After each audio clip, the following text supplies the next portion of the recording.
I'm here with Beryl Goldman, who retired in 2016 as Kendall's Director of Outreach after working here for 30 years. For much of that time, she was a guiding force behind the Untie the Elderly initiative, perhaps Kendall's most famous program ever. We're recording this interview as part of an initiative to document highlights of Kendall's first 50 years. So thank you for joining me, Beryl. My pleasure. So let's start from the beginning. How did you end up at Kendall, and what did you know about Kendall before you got here? That's an interesting question. I guess everybody has a little story about how they ended up at Kendall. I started out as a pediatric and obstetric nurse and loved what I did, And a former colleague of mine invited me to go visit a retirement community where she was the executive director. It was not a Kendall community. It was another in the area though, in the Philadelphia area. And I went and it was very nice, but my heart was still in pediatrics and obstetrics.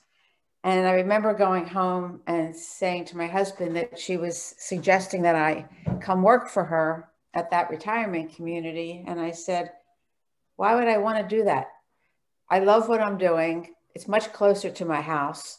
I was, driving almost no distance at all. And this would have been 40 miles away or something. And 18, actually, that was 18 miles away. And he said to me, I think you would love it. So I started thinking about it. And the more I thought about it, I realized, that would be a wonderful next step. I may have loved what I was doing. It doesn't mean I won't love something else as well. So I did end up going and working at that community, and I was the administrator there for 5 years. Learned a lot. It was a lovely community, but it never felt like home to me. While it was nice, there were a lot of the values of the organization that just didn't sit well with me. They weren't who I was. But I always knew of this community organization 40 miles away. That was the one that was 40 miles away, and it was Kendall. And so at conferences and all, you'd meet people, and the people I felt like I resonated the most with always seemed to be people from Kendall. And the more we talked and the more I listened to them and how they genuinely felt about the people they worked with and the people they worked for, the more I felt like now that would feel right to me. But I really never took any steps other than just meeting people. And then when I was in my 5th year of the other community working there, I decided, maybe it was time to move on and look for something else. So I handed in my resignation, and the very next day, I got a phone call from Kendall saying, we hear that you're leaving the other place. Would you come down and talk to us? In Lloyd Lewis's way of doing things, you never knew quite what that meant, come and talk with us. So in my mind, I was so naive, I didn't even realize it was actually an interview. And so we made an appointment, I went down, I met a whole day, met with one person after another. They had a whole schedule of events, and I just kept meeting with people all day long. And with each person I met, my comfort level just kept getting better and better. I just felt like, wow, this is a wonderful place to be. So at the very end, I was offered a position to come work at Kendall. There was no job for me. Lloyd also hired people because he felt that they fit with the organization, but he didn't necessarily have a role for them. And for the first 6 months that I was there, I really just shadowed anybody I wanted to shadow. Spent a lot of time with Lloyd. He was traveling, I'd go with him. I was on a fair amount of pretty bad driving escapades with him. And, but it was always a learning opportunity. I always had the chance to meet some very interesting people, get to experience things I never would have otherwise. During the 6 months, I found myself gravitating more and more towards Jill Blakesley. And Jill was the head of health services for the Kendall organization. And she was really the one who set the philosophy of the organization related to healthcare. So she, in a lot of ways, was my mentor at Kendall. Had a great deal of respect for Jill. So as the 6 months was going on, it became more and more obvious that I would probably become Jill's successor in her role. During that 6 months as well, I will say that we had begun managing Barclay Friends, and the director of nursing there was leaving. So I did go there for 3 months as the director of nursing while we were looking to replace the person who had been there. And that was my opportunity to really take Kendall's philosophy, and primarily the two main pieces of not using physical restraints and not wearing uniforms. I was able to take those and actually try them out at Barclay Friends, and to see whether or not it was really possible to transfer some of the things that Kendall was known for or stood for, and be able to put them into another organization and have them stick as well. So it was a wonderful opportunity. There was never a regret over the 30 years I was at Kendall. And I'm still extremely close with people that I worked with and, during that time. So it was a wonderful career. Great. And aside from the lack of restraints, which you've already mentioned and which I know we'll be talking more about, and the lack of uniforms, which seems pretty unusual. It probably was very unusual at the time. What else did you notice that was different about Kendall? There are a number of things. I think the ones that come to mind are the fact that people's autonomy and independence was respected and valued, that it wasn't just lip service. It was clearly the way that they operated. That residents were part of the decision-making, were asked to be involved in just about everything that happened there. And to me, that was wonderful, because you're able to pull on a lot of expertise that you didn't necessarily have among the staff who was there, but people who had varied careers, who brought a lot to the organization and who wanted to participate. And I think the fact that we looked at every person in the Quaker way of, there's that of God in each person. Regardless if a person was able to speak up for themselves or not, we treated each person equally. We didn't put people away because they were confused or disabled in some way. They were considered equal members of the community and respected and valued in the same way. These things sound like they're wonderful pie in the sky ideas. And certainly 35 years ago, everybody looked at us like we were crazy. But the fact was that is the way that we all want to be treated. Regardless of where we are in that point of our lives, we all want to be treated equally. And so that's why it felt like home to me. It's an amazing place. Did you find, for example, that families of residents would be disappointed or push back against some of the differences that they encountered with the Kendall way of doing things? Sure. I'm not going to say everybody was always happy. That's not reality. And I will say, most people, when they came to visit Kendall prior to actually entering, they love the idea, they love the philosophy. They never pictured themselves ever needing to go into healthcare, never needing to be in assisted living or skilled. They only focused on independent. So the rest was never going to happen to them. And so when they came in, they thought the philosophies were great. When they were faced with the challenges that happen when people move into the different levels of care, we had some pushback from families. I can remember one incident, particularly in one of the Kendall communities, where a couple moved in independent. They were very supportive. The husband started having some real cognitive changes, behavioral issues, and the wife insisted that we use a restraint. And we said, no, we'll come up with other things, but that's not what we do. And she was a real advocate for what we did before it happened to them. And he then went in the hospital, and she came back with him and had a restraint from the hospital. And she insisted that staff use that on him at Kendall. And the staff said, you know, we don't use those, so we'll use something else. And it became a big issue that at one of the resident association meetings, which I was there, she stood up in the audience and really was upset, obviously upset. And I understood. It's not that I didn't understand, but I didn't have to say anything. All the other residents were speaking up. The other residents were saying how the reason we all came here was that we could avoid that kind of thing. And we're here to support you. We're here to support your husband. It became sort of a community issue. And to me, that was beautiful. But there's always been pushback. Children who might not have known the Kendall philosophy would start seeing their parents having some challenges and want us to do something that may not have been what we did. We also had the issue with uniforms, particularly retired nurses who lived at Kendall.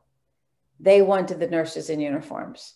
They had a hard time that nurses weren't wearing uniforms because that was traditionally. But, you know, we try to say it's not a hospital. These are homes where people live and they just happen to need some care, but this is their home. And you know, in your own home, you don't have people walking around with uniforms. So we had our challenges. Yeah. It wasn't always utopia. It wasn't always perfect.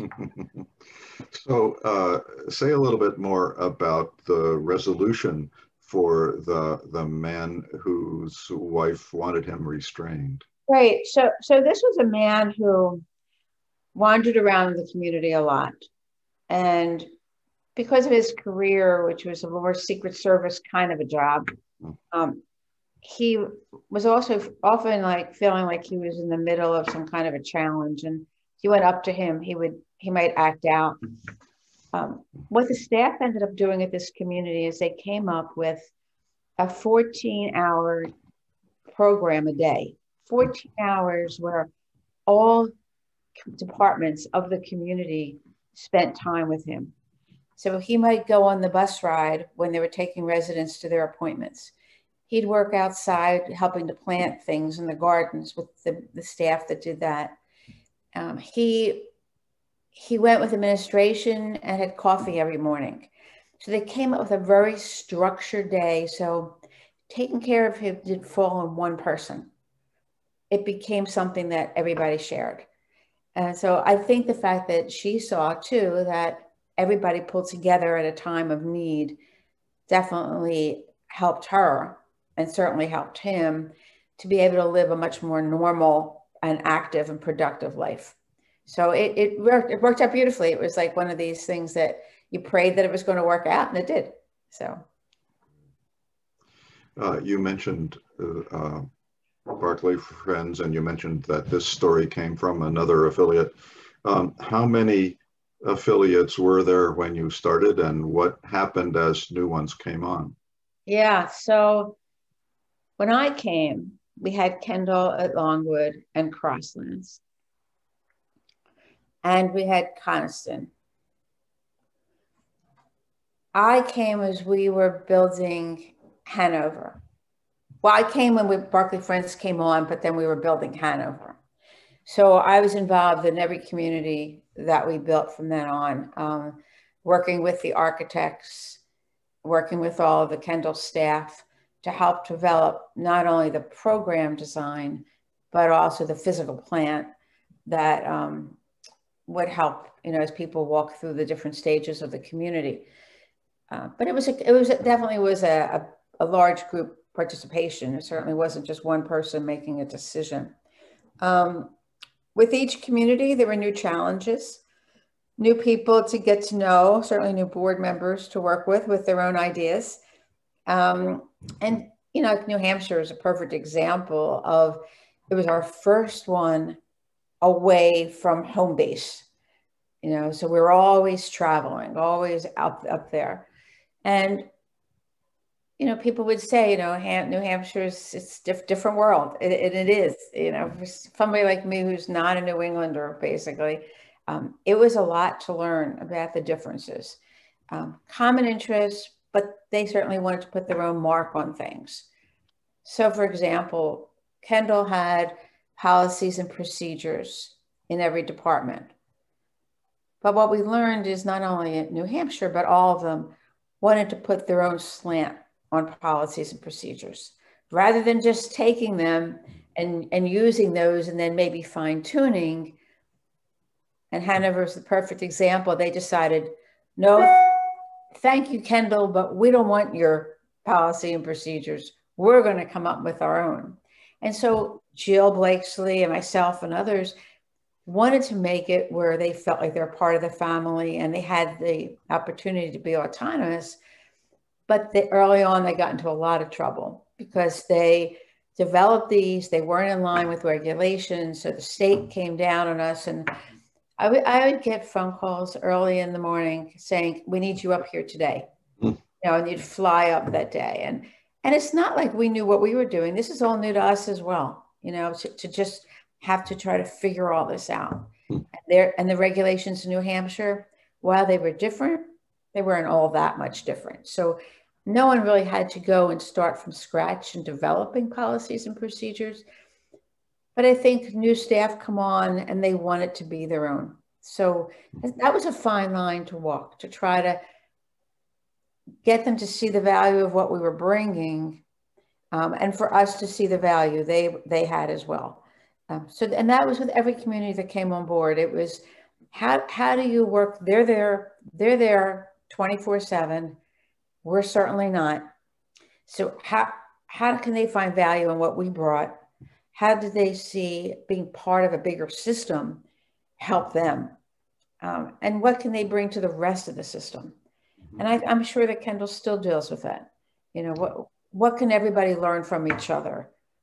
And what things are like, don't bother me, I'm doing things my own way, so. Definitely true today. One of the things that I know people were doubtful about in the early days of the restraint-free policy was, how could you possibly do this without massive amounts of staffing and expense, the associated expense? Wouldn't it be much less expensive and efficient to have restraints? Right. Oh, yeah, I've heard that. I've heard those things over and over again for many years. People felt it was possible to do it this way as long as you were a wealthy retirement community. You couldn't do this in a small, for-profit, mainly Medicaid facility. So after I did go into Barclay Friends and did get that one to really change around, we then got a very small grant, and I believe that one was through the Commonwealth Fund, to work with 9 facilities in the Delaware Valley. Actually, 8 of them were in Pennsylvania and 1 was in Delaware. To work with them, I think I had a 2-year period of time to work with them to eliminate their physical restraints. So I chose facilities that were really different from each other. So I had for-profits and not-for-profits, all Medicaid facilities, some retirement communities, different populations, some urban, some rural, some suburban, to really mix it up to see if this could be done, or if there were some things that were going to be impossible. And the fact of it was, everybody could do it. It was not because there was money. And in fact, as you mentioned about, doesn't it cost more? What we learned was it didn't cost more. Because when you start restraining people, they become more dependent. They're not really, you've made them less able to get up on their own. They're not able to stay as mobile. So you end up with more people who need more support by staff, who start getting contractures, who have more skin breakdown, variety of things that it affects by being tied down to a bed or a chair. Staff could be resistant. What we did in that project was we did surveys before we started eliminating restraints and then after it was done. and interviewed staff about how they felt. Definitely in the beginning, the resistance was tremendous. It was not something that was being done. They didn't buy into it. They saw their jobs were going to be way harder. And at the end, I would say that the overwhelming majority felt like it made their jobs easier. They could interact with people better. You had less depression. You had less medications being given. It was amazing to see the differences. So a lot of people came out of it and said that now they were believers. And it was very satisfying. And for Kendall, it really was the mark that made a difference. Because with that project, then we ended up having Centers for Medicare and Medicaid Services, which used to be the Healthcare Financing Administration, that oversees all the nursing homes that receive Medicare funds. They came to visit Kendall and Crosslands because they wanted to see if it was really possible. And that's when we started working with them and changing the federal regulations so that even today, it makes it much more difficult to use a restraint. And I'm not going to say places still don't try, you know, maybe they're not buying them and they end up using a sheet to tie around somebody. I've seen every type of alternative to a restraint that you've ever seen. But still, that is the regulation. And you really have to defend yourself today as to why you would even think about putting one on. So, yeah, it has changed. You know, historically, we thought of restraining people was okay. You know, restrained people who were mentally ill, and then you restrained people who were just different or people who were old. But now it's not okay, you know, and I feel good about that. And Kendall should feel like that was a tremendous achievement. And it's not just here. I mean, I was in Australia and people asked me to come and talk with them about it, and all over Europe. It's not just now in our country. It's everywhere. Right. So I know that you mentioned that one turning point in the whole, what became Untie the Elderly, was a presentation that you did for the organization that's now Leading Age. It was called the American Association of Homes for the Aged, I think. Talk about what that presentation was and why it was a turning point. Yeah, and that was very early in my time at Kendall. And it was, if I'm correct, and I can look it up to make sure I am, it was Lloyd Lewis and Jill Blakesley and Alan Hunt, who was at that time the chair of the board of Kendall, and a tremendous supporter of what, as was the whole board, for what we did. And Burdell Jacobson at the time as well, who was the administrator at Barclay Friends at the time. So I had worked with her as well. And they talked about Kendall's philosophy, as well as then what we did at Barclay Friends and how things had changed. And it was a nice sized audience, as it usually is, primarily people who were administrators, executive directors, board members of organizations. And back then, you know, 30 some years ago, mainly skeptics, people who said, yeah, there goes Kendall again, thinking they're better than everybody else, you know, which was often a cry. And it got some press. People knew it was there. Some press come to those. And so Jill actually ended up writing a very short article for one of the geriatric journals. And everything just sort of spun like crazy from that. People wanted to know more about it. And Jill and I then began being asked to come around the country and speak. So we spent I forget how many years, just traveling around the country, just giving one presentation after another, very large groups, very small groups, all kinds, working with specific organizations and everybody sort of helping them make the transition. So that really did spark the interest and the energy. And then the next big thing was when we did the Senate Symposium in Washington, which was huge. I never in a million years thought something like that could be pulled off. I I just thought that's not how I thought government worked in Washington. But Lloyd was definitely one who never took no for an answer. Lloyd was rather pompous. I loved him to death, but boy, oh boy, he can get you into a lot of trouble, the things he would say and do. And, you know, but he was remarkable in how he never believed the door was shut. He'd fight for anything if he believed it was right. And I admired him for that. And probably that's the one thing I've taken from him the most, is that just because somebody else doesn't think what you're doing is right doesn't mean that's true. So I spent many, many days with Lloyd, the two of us walking around Washington, visiting with senators and all kinds, different people. And we ended up getting involved with Senator Pryor's office. And he at the time was the head of the health committee. And he was the majority one, and Hines was also, as the Democrat, he was part of that committee. And so Senator Pryor's office became my best friends. And Bill Benson, who is now on the Kendall board, Kendall corporate board, Bill and I have remained friends all these years. And he was the senior staff member for Senator Pryor. And so he and I and the staff of both of ours worked in putting together that day. That was probably one of the most incredible ones of my career.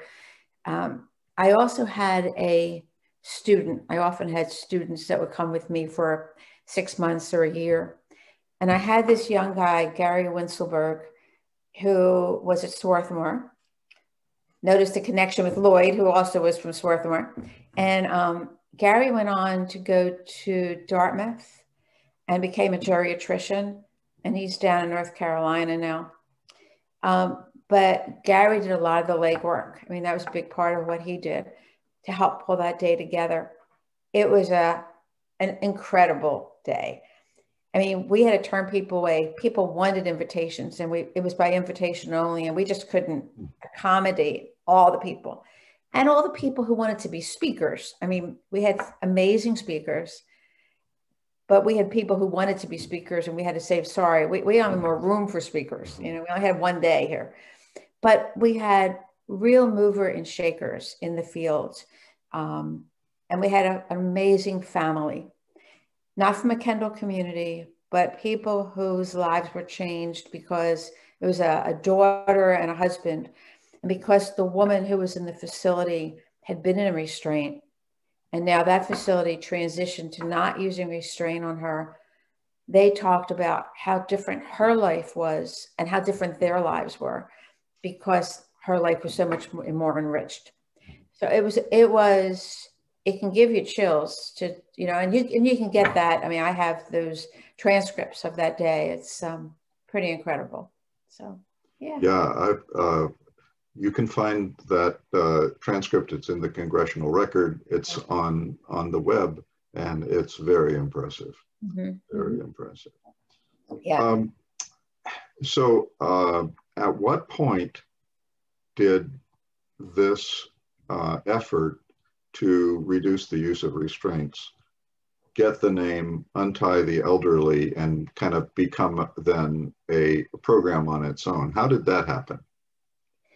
So when they did that program for American Association of Homes for the Aged, and I'm sure you're right, that changed like 3 times. Then it was American Association of Homes and Services for the Aged, and then it became Leading Age. It was after that, I think after that initial presentation, that many of us at Kendall talked about what could happen, how that could move forward. That we thought, we have a good idea here and people seem interested. And it was really Paul Lewis, Lloyd Lewis's son, as I remember it, who said, you know, he thinks this should be something that we're going out and doing, you know. And we did charge for that. For some people, I mean, it was interesting how we decided who paid, who didn't pay, and a little crazy, but we did. It was not a moneymaker, but they did cover our costs, and that was sort of what we had hoped for. We couldn't keep traveling around the country, and we couldn't ask the Kendall residents to be paying for all of this. So people did have to pay. So we did charge for that, although every month we had an open house at Kendall and Crosslands, 2 hours. We limited the number of people. Jill and I would spend an hour answering their questions, and then we would take them for tours to see, you know, how it was really done. And that went on for a number of years, and it was always a full house. You know, we always turned people away. We always had waiting lists of people. Yeah, this is sort of bringing back memories of part of me that I really didn't even remember. But at one point, we finally said, "Okay, that's enough." Got a lot of mail about Untie the Elderly, and it was somewhat amusing when people would make a mistake and wouldn't write Untie the Elderly, and they would write Unite the Elderly. Yeah, but I make that typo myself. But you know, you'd always chuckle over those. But you know, the audience has changed. In the early days, and I could picture at one place, and I forget where we were in the Midwest, and we were in some hotel lobby kind of a setup. There was a long room, and there were people like stacked on top of each other. And we asked for questions, and one really irate man got up and blasted us that we were two crazy women. There was no way you were doing this, and you're nuts. I mean, he went crazy on us. And we had that periodically. And there was some frustrations. And then as the years went on, people were more and more the believers. And then it was more like, you know, we are challenged with this one situation. What kind of things could you think we could do? Or it became less of it's not possible. It's more of it's possible, but we're getting stuck. We don't know how to move forward. And we didn't always have the answers, but it was the opportunity to have some dialogue with a number of people. And the more you brought in, the more chance you had of coming up with a better solution. And we always told people, just because this works today doesn't mean it's going to work tomorrow. You're constantly thinking about, okay, that wasn't so good. Let's try this. You know? So it's not a one thing that you did for people wanted the one fix. I can remember this too. A lot of times people use restraints because people were sliding out of chairs. You know, their bodies would be such that they would just be sliding down. So one of the things we talked about is sometimes you can get these little wedge cushions that helps to bring a person's hips back further in a chair and less likely they're going to slide. Yeah. And I went into a facility, and a lot of times you used to go in and you open up closets and they were just filled with restraints. This facility didn't have any more restraints. They had a closet full of wedge cushions. It's like they thought everybody was now going to be in a wedge cushion. And it's just not like that. There wasn't one fix. So it's more challenging, but it's actually more interesting than just to tie a bunch of people up. So I'm impressed with the choice of the name, and I'm wondering if you can give any insight on that, because it's such a great name. It really makes the case. Just it does make the case. I do think that part of it came out of an article that was written. There are articles written about what we were doing all over the country. And I believe it was in Jacksonville that there was an article in the newspaper and talked about untying. And a lot of people talked about that that's what we were trying to do, untie people. You know, every reporter was trying to sensationalize like what we were doing one way or the other. And I think that it was a matter of us just that it clicked with us, and the picture he used became what we used for Untie the Elderly. We got a lot of feedback from that, a lot of negative feedback from that, about that picture. We had many conversations about should we change it? And we decided no, that's exactly what happens to people when they're tied in a chair. They're slumped over, they've given up on life, they're not engaged. We want people to see that you don't want that anymore. We want to untie people so they're living more productive lives. So I think it's just more of a discussion about it, but people were not happy, even within the organization, were not happy with the picture that we were portraying by saying that. But we stuck to our guns, and I would say Jill could dig her heels in too, and rightly so in this case, I think. I think that, you know, yeah, we're not going to tiptoe around this idea. make it seem softer and sweeter. This is what it is. Mm-hmm. So, yeah, pretty much. Good. So tell a little bit about what the program Untie the Elderly consisted of. You mentioned people visiting, that was part of it. You took the show on the road to some extent. What were the various components of Untie the Elderly?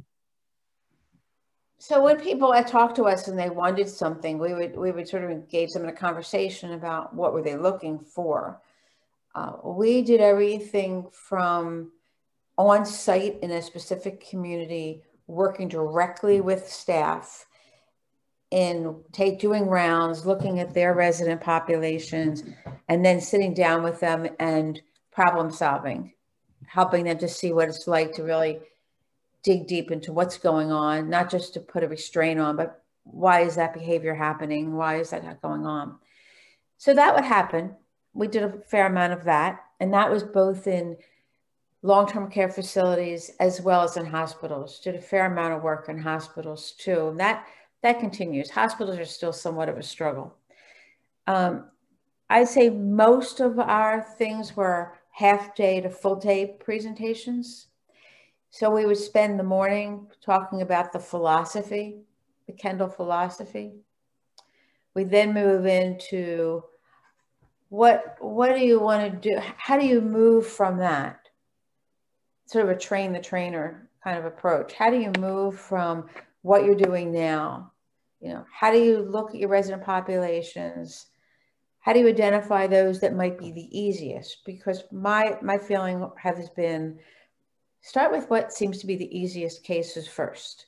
Don't go for the most difficult. People are pulling out trach tubes and those kind of things, but start with somebody who you're just afraid is going to fall. You haven't even experienced it, but you're putting a restraint on to prevent that fall. You know, what could you do to really identify what's going on? So it's much more looking at the root cause of things and helping them to do that. So we'd ask them to write down a list of all their residents, what kind of restraints they're in, why did they put them on in the first place? We had one person who had been in well, at that point, it was a jury chair. There's old geriatric chairs, like an adult high chair is what I think of them as, with a tray in front of them. And this person had been there. I said, how long has this person been in that chair? And the staff thought about it. She had been in that chair for 5 years, has been sitting in that chair every day for 5 years. And you said, why? And someone finally remembered that one day she fell. And that was it. One day she fell and they put her in that chair. And no one thought again about, was this appropriate for her? Did she need this? Was there something better? And this is what happens. Once you put it on, it doesn't come off. It's sort of like when someone walks into a nursing home and a week later, someone's put them in a wheelchair to get them to the dining room sooner. They're never out of that wheelchair again. It just becomes routine and nobody seems to ask any questions. So that's a big part of what we did. Ask the questions, identify why it ever went on in the first place. Look at the environment they're in. Can you make changes to the environment? Look at the medications that they're on. Is there something that they're taking that's causing the blood pressure to drop and for them to fall to the floor? So it was really helping them to think about their own residents. And then we did that part of it. In the afternoon, often, we had them in small groups. Actually, we gave them case studies. And if they had their own, then we tried to incorporate that into what they were talking about. They came up, they talked about what happened. They came up with some alternatives, how they would go about doing a care plan for a person. And then they got back together and discussed what they did in their small group. So it was always a really good way for them to take sort of the big picture, the process, and then move that process into a more familiar surrounding of their own. Because these are the people that we expect then are going to go back to their own organizations and help to make that change. We always had our phones open for them. If they wanted to call us, wanted to ask questions, we were always available to people. And that often happened. It also happened a lot from families. Every once in a while, we did family meetings, helped families to understand, particularly, well, you asked me earlier about Kendall and families that may have been resistant. Well, they may have been, but they also knew up front about what the philosophy was. These other organizations where they've had family members, they knew restraints were necessary. In their minds, they were going to use restraints. And now all of a sudden that facility is saying, we're not using restraints anymore. So for them, that learning curve was even more difficult. And along their way, there were a lot of lawsuits, lots of lawsuits. Families were suing these facilities because they stopped using restraints and they wanted their loved one. I think if I have to think about, as I'm rambling on here, one of the things I think about too is that safety is always the issue. Families believe that they're putting a person into a nursing home to keep them safe. And as soon as they feel like they're not safe because they're not being tied and restricted in their movement, then they're fast to blame the nursing home. And it's unfortunate. And I had that in my own family. I had an uncle who went to a nursing home, and within the first 24 hours, he fell out of a chair and he broke his leg. And the family was so upset. Everybody was so upset. And of course, they called me. I said, I'm not going to tell you. They said, I think and everybody always thinks their case is different. So I remember my family saying, well, this is a little different. No, it's not any different. It's the same thing. The choice is, do you want the person to have a dignified life, or do you want it to be where they're tied and, totally away from the rest of the world, like not participating? So I think families have a hard time. I used to always tell the facilities, one thing you can't promise people that their loved one is never going to fall. You can't promise them they're never going to be hurt. It's unrealistic. I was with my granddaughter yesterday and I fell. I tripped. We were walking, the ground was uneven, and I tripped and I fell. And she was like so upset. I'm like, this is what happens. It is part of life. We do sometimes fall. It does. It happens. So. Yeah, good. Just looping back for a moment to the components of the program, I was imagining that there might be things like seminars where people would sit down and learn about it, or manuals or documents of some kind that you would publish and send out to people who want. We have a manual that we had, I think, 5 editions of it that people purchase those. They're way thick and divided into different sections about philosophy, about the process, a variety of things, alternatives, decision-making, those things. They were very well received. When we had Parry, and we didn't talk about Parry, but as an offshoot of this, we ended up getting a 20-year grant for Pennsylvania to work with all nursing homes in the state. As part of the grant, we gave every facility in the state, which was like over 300 at the time, every facility in the state got one of those manuals. And it became like the Bible for most places that we referred to, facilities referred to. It was very well received. We also did a newsletter early on also. We had, I remember the early days, we had like over 2,000. No, it's more than that. It was a large number of people that got this newsletter. Back in the old days, it used to go out hard copy to our mailing list, but that ended after we were able to do things more online. So we did do that. So there were a variety of things that we had out in addition to doing the seminars. And we did seminars sometimes for just everybody, other times more specific for certain disciplines. Probably the worst one I ever did, if it's just true confession time, probably my worst one was ever. I won't even say what state it was, but it wasn't one of ours. Well, that's not true, but it's not Pennsylvania. And I was asked to do it for the Medical Directors Association. Now, I have spoken for physicians before, but the woman who ran that organization had contacted us, and she wanted it to be different. And I said, well, what do you mean by different? Well, you know, these are doctors. You know, you can't be telling them. I said, you know, this is what we do. This is not a high-tech approach. This is what I'm not, you know, I'm not doing any fancy things to this. This is no like big surgery here. This is just every day. How do you take care of people in a more appropriate fashion? And we went back and forth, and I kept thinking, this is not going to work. This woman has these expectations that are just ridiculous. And truly, this kind of approach doesn't take the doctors. They're not there 24/7. They're not working with people directly. They're probably the most distant part of the team when it comes to day-to-day care. But I did go, I did do it. I would say some of the doctors were very, very supportive and interested. But during the intermission, she came up to me and was furious. This is too basic. This is not, it is basic. This is just basic care of people.